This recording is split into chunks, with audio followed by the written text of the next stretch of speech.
Boston Records presents The Red-Headed League by Sir Arthur Conan Doyle. Read by Joshua Boston. I had called upon my friend Mr. Sherlock Holmes one day in the autumn of last year and found him in deep conversation with a very stout, florid-faced, elderly gentleman with fiery red hair. With an apology for my intrusion, I was about to withdraw when Holmes pulled me abruptly into the room and closed the door behind me. "You could not have possibly come at a better time, my dear Watson," he said cordially. "I was afraid that you were engaged." "So I am. Very much so." "Then I can wait in the next room." "Not at all. This gentleman, Mr. Wilson, has been my partner and helper in many of my most successful cases, and I have no doubt that he will be of the utmost use to me and yours also." The stout gentleman half rose from his chair and gave a bob of greeting, with a quick little questioning glance from his small, fat encircled eyes. "Try the settee," said Holmes, relapsing into his armchair and putting his fingertips together, as was his custom when in judicial moods. "I know, my dear Watson, that you share my love of all that is bizarre and outside the conventions and humdrum routine of everyday life. You have shown your relish for it by the enthusiasm which has prompted you to chronicle and, if you will excuse my saying so, somewhat to embellish so many of my own little adventures." "Your cases have indeed been of the greatest interest to me," I observed. "You will remember that I remarked the other day, just before we went into the very simple problem presented by Miss Mary Sutherland, that for strange effects and extraordinary combinations we must go to life itself, which is always far more daring than any effort of the imagination." "A proposition which I took the liberty of doubting." "You did, Doctor, but nonetheless you must come round to my view, for otherwise I shall keep on piling fact upon fact on you until your reason breaks down under them and acknowledges me to be right. Now, Mr. Jabez Wilson here has been good enough to call upon me this morning, and to begin a narrative which promises to be one of the most singular which I have listened to for some time. You have heard me remark that the strangest and most unique things are very often connected not with the larger but with the smaller crimes, and occasionally indeed, where there is room for doubt whether any positive crime has been committed. As far as I have heard, it is impossible for me to say whether the present case is an instance of crime or not, but the course of events is certainly among the most singular that I have ever listened to. Perhaps, Mr. Wilson, you would have the great kindness to recommence your narrative. I ask you not merely because my friend Dr. Watson has not heard the opening part, but also because the peculiar nature of the story makes me anxious to have every possible detail from your lips. As a rule, when I have heard some slight indication of the course of events, I am able to guide myself by the thousands of other similar cases which occur to my memory. In the present instance, I am forced to admit that the facts are, to the best of my belief, unique." The portly client puffed out his chest with an appearance of some little pride, and pulled a dirty and wrinkled newspaper from the inside pocket of his greatcoat. As he glanced down the advertisement column with his head thrust forward and the paper flattened out upon his knee, I took a good look at the man, and endeavored, after the fashion of my companion, to read the indications which might be presented by his dress or appearance. I did not gain very much, however, by my inspection. Our visitor bore every mark of being an average, commonplace British tradesman, obese, pompous, and slow. He wore rather baggy grey shepherd's check trousers, a not over-clean black frock coat unbuttoned in the front, and a drab waistcoat with a heavy, brassy Albert chain, and a square pierced bit of metal dangling down as an ornament. A frayed top hat and a faded brown overcoat with a wrinkled velvet collar lay upon a chair beside him. Altogether, look as I would, there was nothing remarkable about the man, save his blazing red head, and the expression of extreme chagrin and discontent upon his features. Sherlock Holmes' quick eye took in my occupation, and he shook his head with a smile as he noticed my questioning glances. Beyond the obvious facts that he has at some time done manual labor, that he takes snuff, that he is a Freemason, that he has been in China, and that he has done a considerable amount of writing lately, I can deduce nothing else. Mr. Jabez Wilson started up in his chair with his forefinger upon the paper, but his eyes upon my companion. "How in the name of good fortune did you know all that, Mr. Holmes?" he asked. "How did you know, for example, that I did manual labor? It's as true as gospel, for I began as a ship's carpenter." "Your hands, my dear sir. Your right hand is quite a size larger than your left. You have worked with it, and the muscles are more developed." "Well, the snuff, then, and the Freemasonry?" "I won't insult your intelligence by telling you how I read that, especially as, rather against the strict rules of your order, you use an arc and compass breastpin." "Ah, of course, I forgot that. But the writing?" "What else can be indicated by that right cuff so very shiny for 5 inches, and the left one with the smooth patch near the elbow where you rested upon the desk?" "Well, but China?" "The fish that you have tattooed immediately above your right wrist could only have been done in China. I have made a small study of tattoo marks, and have even contributed to the literature of the subject. That trick of staining the fish's scales of a delicate pink is quite peculiar to China. When, in addition, I see a Chinese coin hanging from your watch chain, the matter becomes even more simple." Mr. Jabez Wilson laughed heavily. "Well, I never," said he. "I thought at first that you had done something clever, but I see there was nothing in it after all." "I begin to think, Watson," said Holmes, "that I make a mistake in explaining. Omne ignotum pro magnifico, you know, and my poor little reputation, such as it is, will suffer shipwreck if I am so candid." "Can you not find the advertisement, Mr. Wilson?" "Yes, I have got it now," he answered with his thick red finger planted halfway down the column. "Here it is. This is what began it all. You just read it for yourself, sir." I took the paper from him and read as follows. "To the Red-Headed League. On account of the bequest of the late Ezekiel Hopkins of Lebanon, Pennsylvania, USA, there is now another vacancy open which entitles a member of the League to a salary of £4 a week for purely nominal services. All red-headed men who are sound in body and mind and above the age of 21 years are eligible. Apply in person on Monday at 11 o'clock to Duncan Ross at the offices of the League, 7 Pope's Court, Fleet Street." "What on earth does this mean?" I ejaculated after I had twice read over the extraordinary announcement. Holmes chuckled and wriggled in his chair, as was his habit when in high spirits. "It is a little off the beaten track, isn't it?" said he. "And now, Mr. Wilson, off you go at scratch and tell us all about yourself, your household, and the effect which this advertisement had upon your fortunes.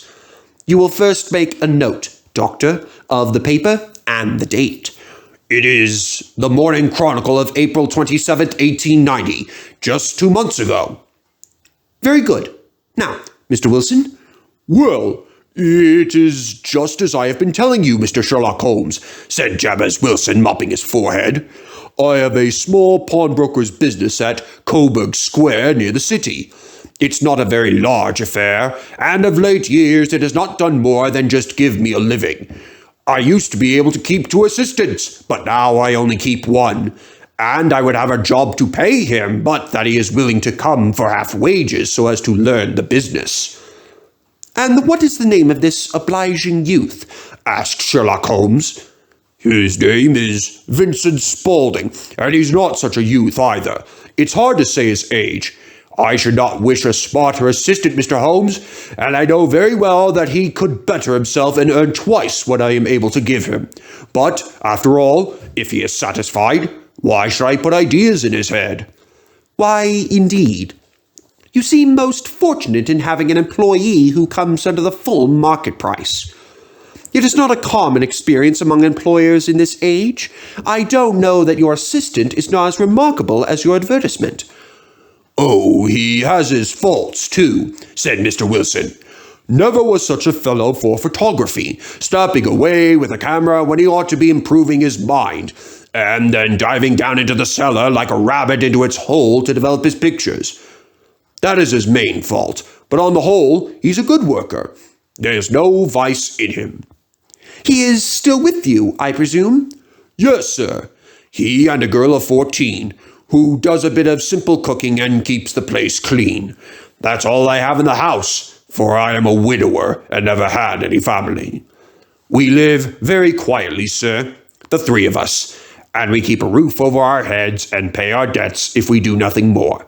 The first thing that put us out was that advertisement. Spaulding. He came down into the office just this day 8 weeks with this very paper in his hand, and he says, "I wish to the Lord, Mr. Wilson, that I was a red-headed man." "Why that?" I asks. "Why," says he, "here's another vacancy on the League of the Red-Headed Men. It's worth quite a little fortune to any man who gets it, and I understand that there are more vacancies than there are men, so that the trustees are at their wits' end what to do with the money. If my hair would only change color, here's a nice little crib all ready for me to step into." "Why, what is it then?" I asked. "You see, Mr. Holmes, I am a very stay-at-home man, and as my business came to me, instead of my having to go to it, I was often weeks on end without putting my foot over the doormat. In that way, I didn't know much of what was going on outside, and I was always glad of a bit of news." "Have you never heard of the League of the Red-Headed Men?" he asked with his eyes open. "Never." "Why, I wonder at that, for you are eligible yourself for one of the vacancies." "And what are they worth?" I asked. "Oh, merely a couple of hundred a year, but the work is slight, and it need not interfere very much with one's other occupations." Well, you can easily think that made me prick up my ears, for the business has not been over good for some years, and an extra couple of hundred would have been very handy. "Tell me about it," said I. "Well," said he, showing me the advertisement, "you can see for yourself that the League has a vacancy, and there is the address where you should apply for particulars. As far as I can make out, the League was founded by an American millionaire, Ezekiel Hopkins, who was very peculiar in his ways.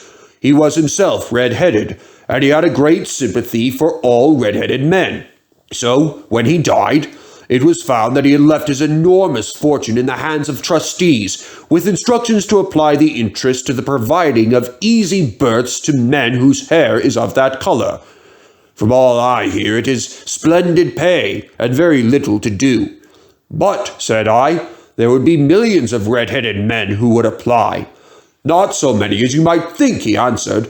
You see, it is really confined to Londoners and to grown men. This American had started from London when he was young, and he wanted to do the old town a good turn. Then again, I have heard it is no use your applying if your hair is light red or dark red or anything but real bright, blazing, fiery red. Now, if you care to apply, Mr. Wilson, you will just walk in. But perhaps it would hardly be worth your while to put yourself out of the way for the sake of a few £100. Now, it is a fact, gentlemen, as you may see for yourselves, that my hair is of a very full and rich tint, so that it seemed to me that if there was to be any competition in the matter, I stood as good a chance as any man that I had ever met. Vincent Spaulding seemed to know so much about it that I thought he might prove useful, so I just ordered him to put up the shutters for the day and to come right away with me. He was very willing to have a holiday, so we shut the business up and started for the address that was given us in the advertisement. I never hope to see such a sight as that again, Mr. Holmes. From north, south, east, and west, every man who had a shade of red in his hair had tramped into the city to answer the advertisement. Fleet Street was choked with red-headed folk, and Pope's Court looked like a coster's orange barrow. I should not have thought there were so many in the whole country as were brought together by that single advertisement. Every shade of color they were: straw, lemon, orange, brick, Irish setter, liver, clay, but, as Spaulding said, there were not many who had the real vivid flame-colored tint. When I saw how many were waiting, I would have given it up in despair, but Spaulding would not hear of it. How he did it I could not imagine, but he pushed and pulled and butted until he got me through the crowd and right up to the steps which led to the office. There was a double stream upon the stair, some going up in hope and some coming back dejected, but we wedged in as well as we could and soon found ourselves in the office. Your experience has been a most entertaining one, remarked Holmes as his client paused and refreshed his memory with a huge pinch of snuff. Pray, continue your very interesting statement. There was nothing in the office but a couple of wooden chairs and a deal table, behind which sat a man with a head that was even redder than mine. He said a few words to each candidate as he came up, and then he always managed to find some fault in them which would disqualify them. Getting a vacancy did not seem to be such a very easy matter after all. However, when our turn came, the little man was much more favorable to me than to any of the others, and he closed the door as we entered so that he might have a private word with us. "This is Mr. Jabez Wilson," said my assistant, "and he is willing to fill a vacancy in the League." "And he is admirably suited for it," the other answered. "He has every requirement. I cannot recall when I have seen anything so fine." He took a step backward, cocked his head on one side, and gazed at my hair until I felt quite bashful. Then, suddenly, he plunged forward, wrung my hand, and congratulated me warmly on my success. "It would be injustice to hesitate," said he. "You will, however, I am sure, excuse me for taking an obvious precaution." With that, he seized my hair in both his hands and tugged until I yelled with pain. "There is water in your eyes," said he as he released me. "I perceive that all is as it should be. But we have to be careful, for we have twice been deceived by wigs and once by paint. I could tell you tales of cobbler's wax which would disgust you with human nature." He stepped over to the window and shouted through it at the top of his voice that the vacancy was filled. A groan of disappointment came up from below, and the folk all trooped away in different directions until there was not a redhead to be seen except my own and that of the manager. "My name," said he, "is Mr. Duncan Ross, and I am myself one of the pensioners upon the fund left by a noble benefactor. Are you a married man, Mr. Wilson? Have you a family?" I answered that I had not. His face fell immediately. "Dear me," he said gravely, "that is very serious indeed. I am sorry to hear you say that. The fund was, of course, for the propagation and spread of the redheads as well as for their maintenance. It is exceedingly unfortunate that you should be a bachelor." My face lengthened at this, Mr. Holmes, for I had thought that I was not to have the vacancy after all. But after thinking it over for a few minutes, he said that it would be all right. "In the case of another," said he, "the objection might be fatal, but we must stretch a point in favor of a man with such a head of hair as yours. When shall you be able to enter upon your new duties?" "Well, it is a little awkward, for I have a business already," said I. "Oh, never mind about that, Mr. Wilson," said Vincent Spaulding. "I shall be able to look after that for you." "What would be the hours?" I asked. 10 to 2. Now, a pawnbroker's business is mostly done of an evening, Mr. Holmes, especially Thursday and Friday evening, which is just before payday, so it would suit me very well to earn a little in the mornings. Besides, I knew that my assistant was a good man, and that he would see to anything that turned up. "That would suit me very well," said I. "And the pay?" "Is £4 a week. And the work is purely nominal." "What do you call purely nominal?" "Well, you have to be in the office or at least in the building the whole time. If you leave, you forfeit your whole position forever. The will is very clear upon that point.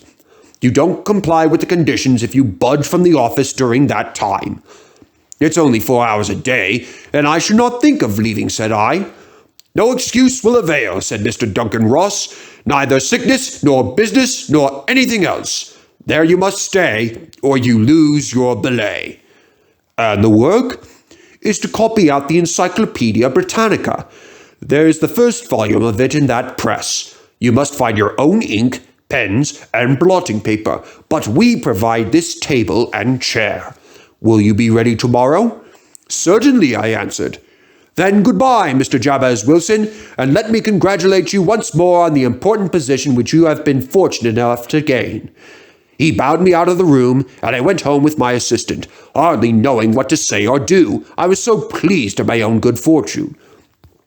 Well, I thought over the matter all day, and by evening I was in low spirits again, for I had quite persuaded myself that the whole affair must be some great hoax or fraud, though what its object might be I could not imagine. It seemed altogether past belief that anyone could make such a will, or that they would pay such a sum for doing anything so simple as copying out the Encyclopedia Britannica. Vincent Spaulding did what he could to cheer me up, but by bedtime I had reasoned myself out of the whole thing. However, in the morning, I determined to have a look at it anyhow. So I bought a penny bottle of ink, and with a quill pen and 7 sheets of foolscap paper, I started off for Pope's Court. Well, to my surprise and delight, everything was as right as possible. The table was set out ready for me, and Mr. Duncan Ross was there to see that I got fairly to work. He started me off upon the letter A, and then he left me. But he would drop in from time to time to see that all was right with me. At 2 o'clock, he bade me good day, complimented me upon the amount that I had written, and locked the door of the office after me. This went on day after day, Mr. Holmes, and on Saturday the manager came in and planked down 4 golden sovereigns for my week's work. It was the same the next week, and the same the week after. Every morning I was there at 10, and every afternoon I left at 2. By degrees, Mr. Duncan Ross took to coming in only once of a morning, and then after a time he did not come in at all. Still, of course, I never dared to leave the room for an instant, for I was not sure when he might come, and the belay was such a good one and suited me so well that I would not risk the loss of it. 8 weeks passed away like this, and I had written about abbots and archery and armor and architecture and Attica, and hoped, with diligence, that I might get on to the bees before very long. It cost me something in foolscap, and I had pretty nearly filled a shelf with my writings, and then suddenly the whole business came to an end. To an end? Yes, sir, and no later than this morning. I went to my work as usual at 10 o'clock, but the door was shut and locked, with a little square of cardboard hammered onto the middle of the panel with a tack. Here it is, and you can read it for yourself. He held up a piece of white cardboard about the size of a sheet of notepaper. It read in this fashion: "The Red-Headed League is dissolved, October 9th, 1890. Sherlock Holmes and I surveyed this curt announcement and the rueful face behind it, until the comical side of the affair so completely overtopped every other consideration that we both burst out into a roar of laughter. "I cannot see that there is anything very funny," cried our client, flushing up to the roots of his flaming head. "If you could do nothing better than laugh at me, I could go elsewhere." "No, no," cried Holmes, shoving him back into the chair from which he had half risen. "I really wouldn't miss your case for the world. It is most refreshingly unusual, but there is, if you'll excuse my saying so, something just a little funny about it. Pray, what steps did you take when you found the card upon the door?" "I was staggered, sir. I did not know what to do. Then I called at the offices round, but none of them seemed to know anything about it. Finally, I went to the landlord, who is an accountant living on the ground floor, and I asked him if he could tell me what had become of the Red-Headed League. He said that he had never heard of any such body. Then I asked him who Mr. Duncan Ross was.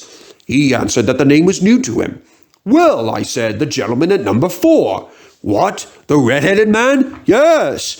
"Oh," said he. "His name was William Morris. He was a solicitor, and was using my room as a temporary convenience until his new premises were ready. He moved out yesterday." "Where could I find him?" "Oh, at his new offices." "He did tell me the address. Yes, 17 King Edward Street near St. Paul's. I started off, Mr. Holmes, but when I got to that address, it was a manufactory of artificial kneecaps, and no one in it had ever heard of either Mr. William Morris or Mr. Duncan Ross." "And what did you do then?" asked Holmes. "I went home to Saxe-Coburg Square, and I took the advice of my assistant, but he could not help me in any way. He could only say that if I waited, I should hear by post.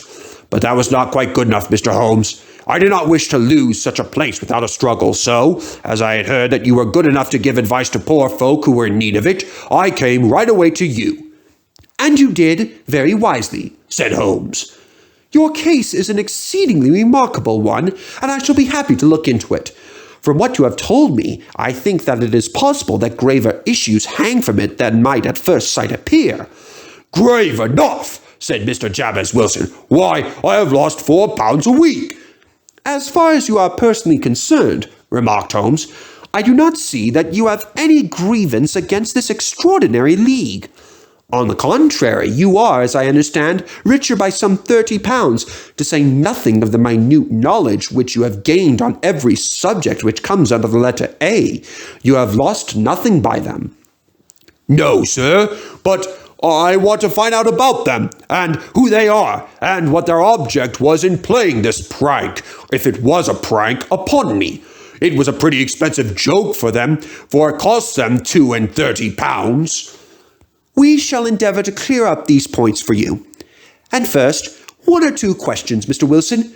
This assistant of yours who first called your attention to the advertisement, how long had he been with you? About a month, then. How did he come? In answer to an advertisement. Was he the only applicant? No, I had a dozen. Why did you pick him? Because he was handy and would come cheap. At half wages, in fact. Yes. What is he like, this Vincent Spaulding? Small, stout-built, very quick in his ways, no hair on his face, though he's not short of 30. Has a white splash of acid upon his forehead. Holmes sat up in his chair in considerable excitement. I thought as much, said he. Have you ever observed that his ears are pierced for earrings? Yes, sir. He told me that a gypsy had done it for him when he was a lad. He is still with you? Oh, yes, sir. I have only just left him.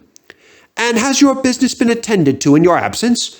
Nothing to complain of, sir. There's never much to do of a morning. That will do, Mr. Wilson. I shall be happy to give you an opinion upon the subject in the course of a day or two. Today is Saturday, and I hope that by Monday we may come to a conclusion. Well, Watson, said Holmes when our visitor had left us, what do you make of it all? I make nothing of it, I answered frankly. It is a most mysterious business. As a rule, said Holmes, the more bizarre a thing is, the less mysterious it proves to be. It is your commonplace, featureless crimes which are really puzzling, just as a commonplace face is the most difficult to identify. But I must be prompt over this matter. What are you going to do, then? I asked. To smoke, he answered. It is quite a 3-pipe problem, and I beg that you won't speak to me for 50 minutes. He curled himself up in his chair, with his thin knees drawn up to his hawk-like nose, and there he sat, with his eyes closed and his black clay pipe thrusting out like the bill of some strange bird. I had come to the conclusion that he had dropped asleep, and indeed I was nodding myself, when he suddenly sprang out of his chair with the gesture of a man who had made up his mind and put his pipe down on the mantelpiece. Sarasate plays at the St. James Hall this afternoon, he remarked. What do you think, Watson? Could your patient spare you for a few hours? I have nothing to do today. My practice is never really absorbing. Then put on your hat and come. I am going through the city first, and we can have some lunch on the way. I observe that there is a good deal of German music on the program, which is rather more to my taste than Italian or French. It is introspective, and I want to introspect. Come along. We traveled by the underground as far as Aldersgate, and a short walk took us to Saxe-Coburg Square, the scene of the singular story which we had listened to in the morning. It was a poky, little, shabby, genteel place, where 4 lines of dingy 2-storied brick houses looked out into a small railed-in enclosure, where a lawn of weedy grass and a few clumps of faded laurel bushes made a hard fight against a smoke-laden and uncongealed atmosphere. 3 gilt balls and a brown board with Jabez Wilson in white letters upon a corner house announced the place where our red-headed client carried on his business. Sherlock Holmes stopped in front of it with his head on one side and looked it all over, with his eyes shining brightly between puckered lids. Then he walked slowly up the street and then down again to the corner, still looking keenly at the houses. Finally, he returned to the pawnbroker's, and, having thumped vigorously upon the pavement with his stick 2 or 3 times, he went up to the door and knocked. It was instantly opened by a bright-looking, clean-shaven young fellow who asked him to step in.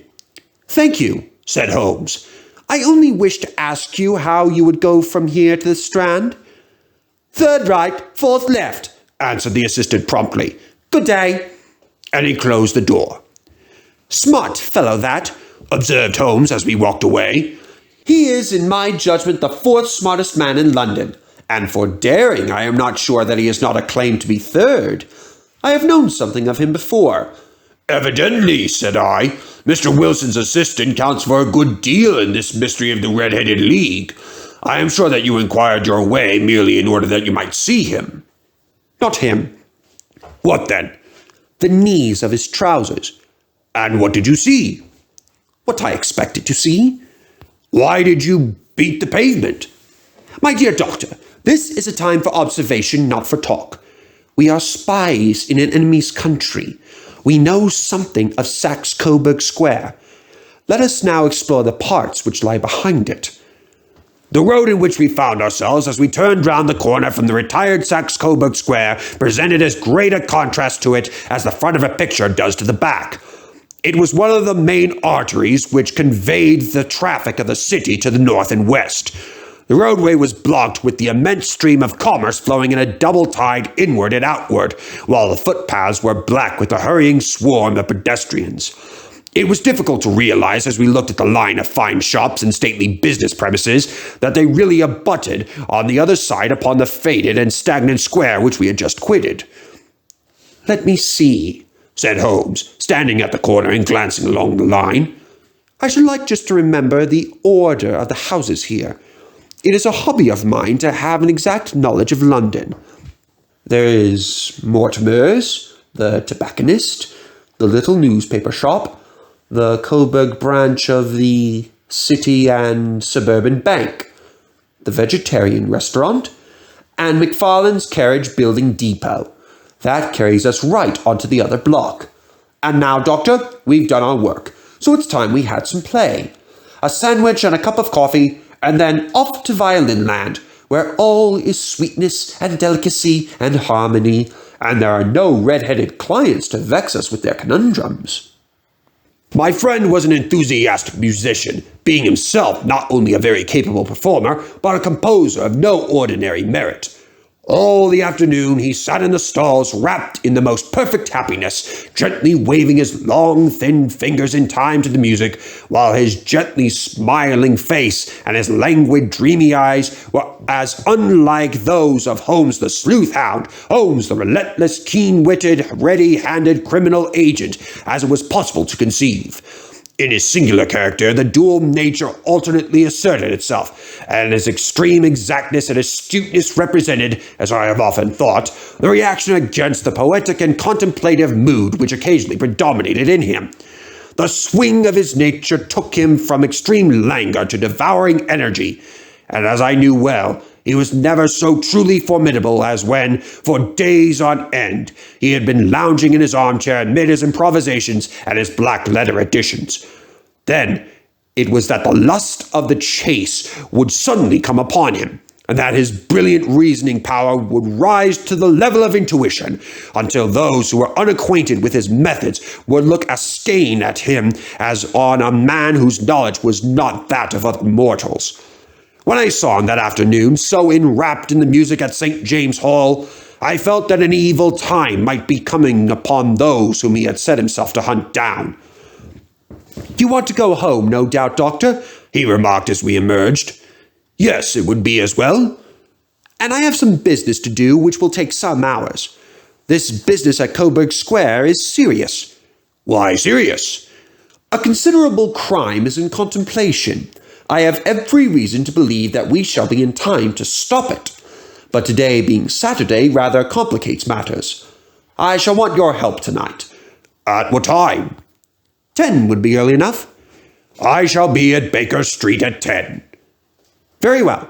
And I say, Doctor, there may be some little danger, so kindly put your army revolver in your pocket." He waved his hand, turned on his heel, and disappeared in an instant among the crowd. I trust that I am not more dense than my neighbors, but I was always oppressed with a sense of my own stupidity in my dealings with Sherlock Holmes. Here I had heard what he had heard. I had seen what he had seen, and yet, from his words, it was evident that he saw clearly not only what had happened, but what was about to happen, while to me the whole business was still confused and grotesque. As I drove home to my house in Kensington, I thought over it all, from the extraordinary story of the red-headed copier of the encyclopedia down to the visit to Saxe-Coburg Square, and the ominous words with which he had departed from me. What was this nocturnal expedition, and why should I go armed? Where were we going, and what were we to do? I had the hint from Holmes that this smooth-faced pawnbroker's assistant was a formidable man, a man who might play a deep game. I tried to puzzle it out, but gave it up in despair and set the matter aside until night should bring an explanation.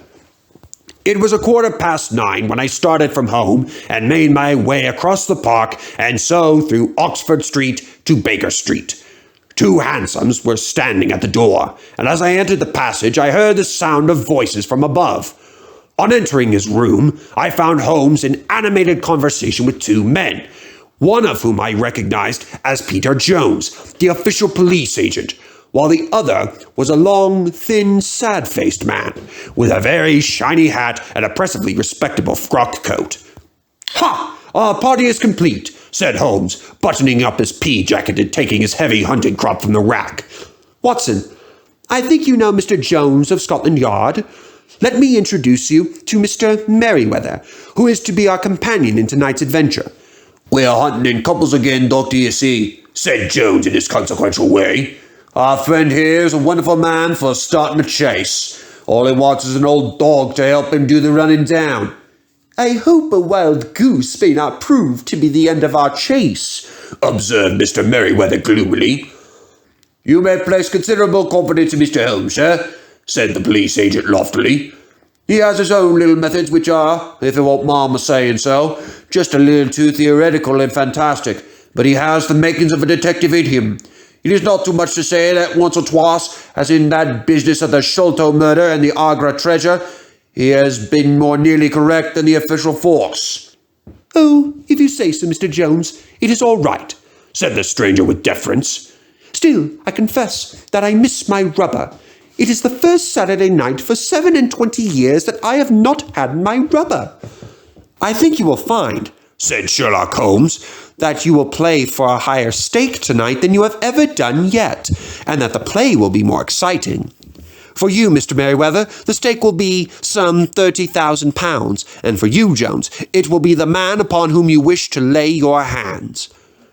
"John Clay, the murderer, thief, smasher, and forger. He's a young man, Mr. Merryweather, but he is at the head of his profession, and I would rather have my bracelets on him than on any criminal in London. He's a remarkable man, is young John Clay. His grandfather was a royal duke, and he himself has been to Eton and Oxford. His brain is as cunning as his fingers, and though we meet signs of him at every turn, we never know where to find the man himself. He'll crack a crib in Scotland one week and be raising money to build an orphanage in Cornwall the next. I've been on his track for years and have never set eyes on him yet." "I hope that I may have the pleasure of introducing you tonight. I've had 1 or 2 little turns also with Mr. John Clay, and I agree with you that he is at the head of his profession. It is past 10, however, and quite time that we started. If you two will take the first hansom, Watson and I will follow in the second." Sherlock Holmes was not very communicative during the long drive, and lay back in the cab humming the tunes which he had heard in the afternoon. We rattled through an endless labyrinth of gas-lit streets until we emerged into Farrington Street. "We are close there now," my friend remarked. "This fellow Merryweather is a bank director, and personally interested in the matter. I thought it as well to have Jones with us also. He is not a bad fellow, though an absolute imbecile in his profession. He has one positive virtue. He is as brave as a bulldog and as tenacious as a lobster if he gets his claws upon anyone. Here we are, and they are waiting for us." We had reached the same crowded thoroughfare in which we had found ourselves in the morning. Our cabs were dismissed, and, following the guidance of Mr. Merryweather, we passed down a narrow passage and through a side door, which he opened for us.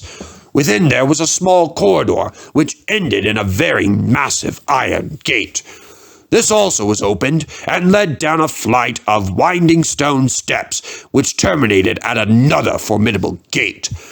Mr. Merryweather stopped to light a lantern and then conducted us down a dark, earth-smelling passage and so, after opening a third door, into a huge vault or cellar, which was piled all around with crates and massive boxes.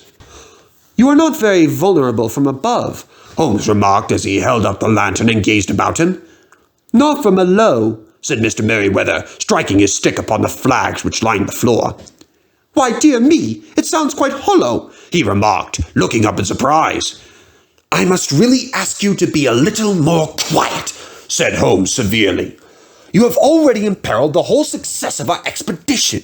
Might I beg that you would have the goodness to sit down upon one of those boxes and not to interfere?"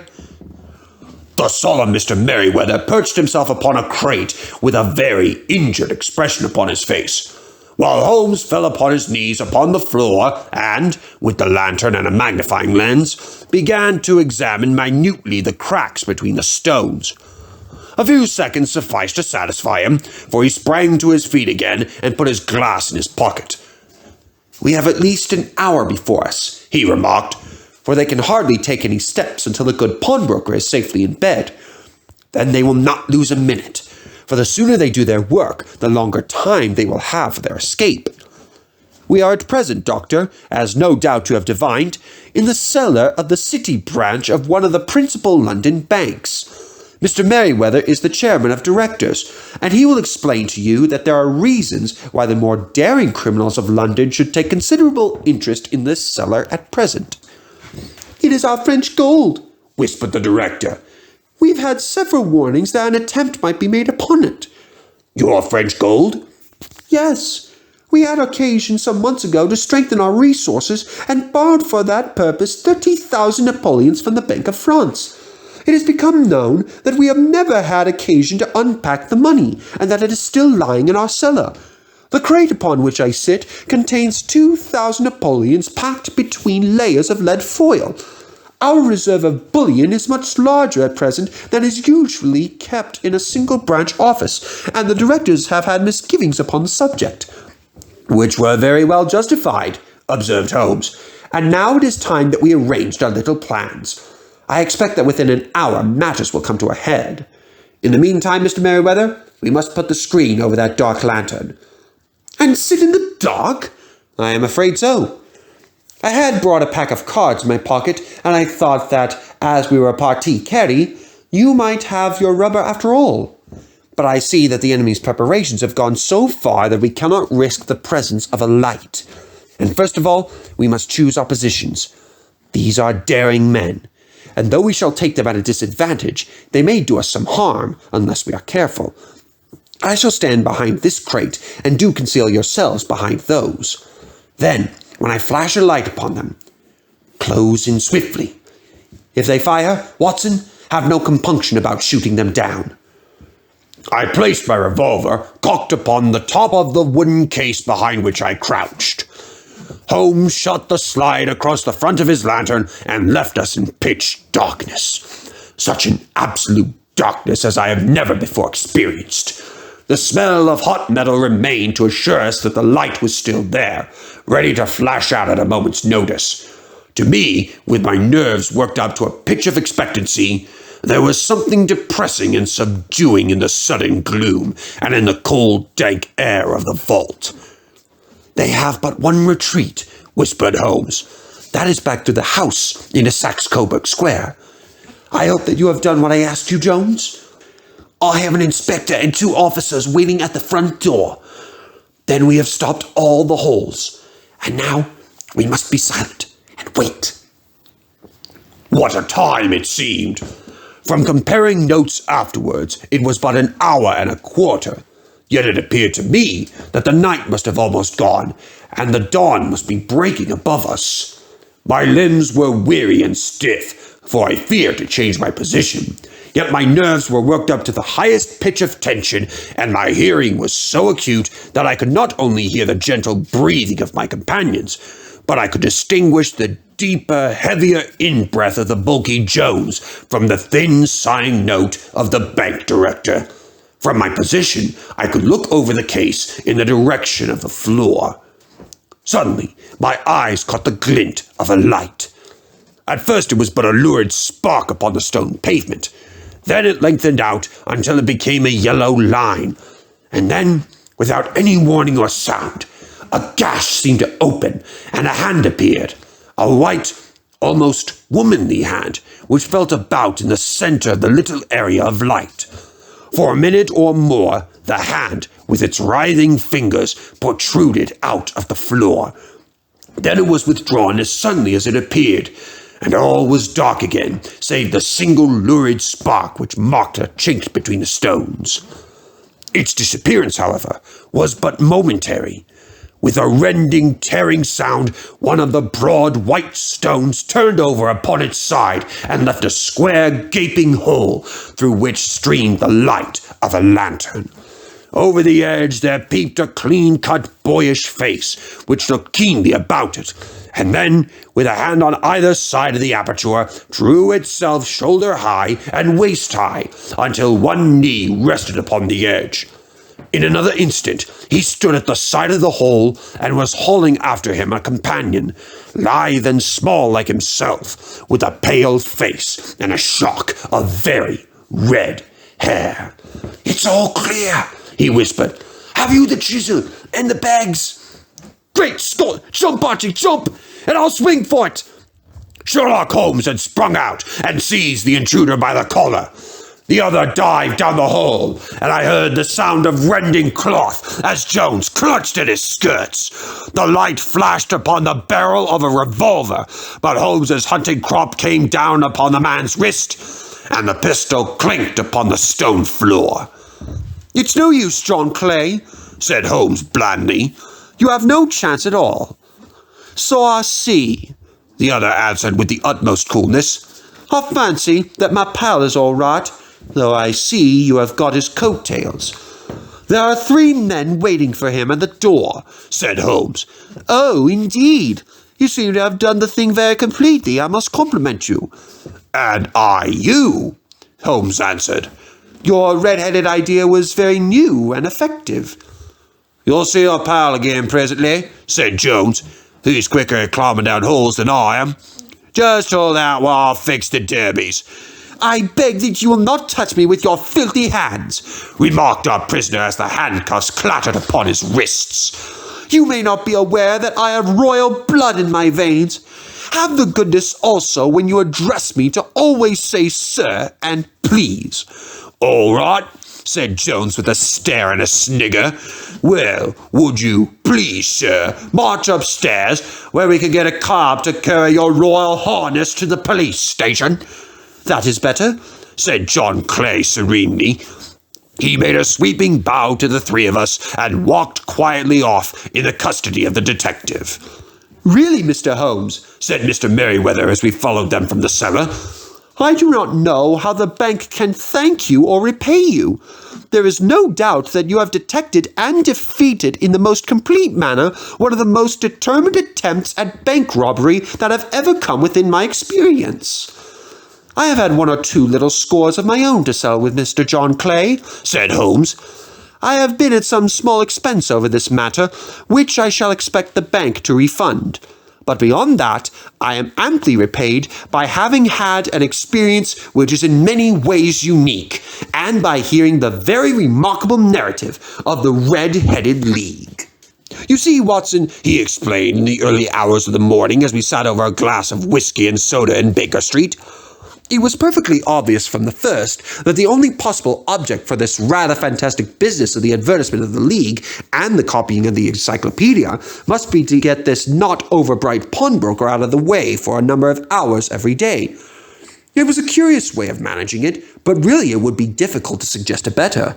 The method was no doubt suggested to Clay's ingenious mind by the color of his accomplice's hair. The £4 a week was a lure which must draw him. And what was it to them, who were playing for thousands? They put in the advertisement. One rogue has the temporary office, the other rogue incites the man to apply for it, and together they manage to secure his absence every morning in the week.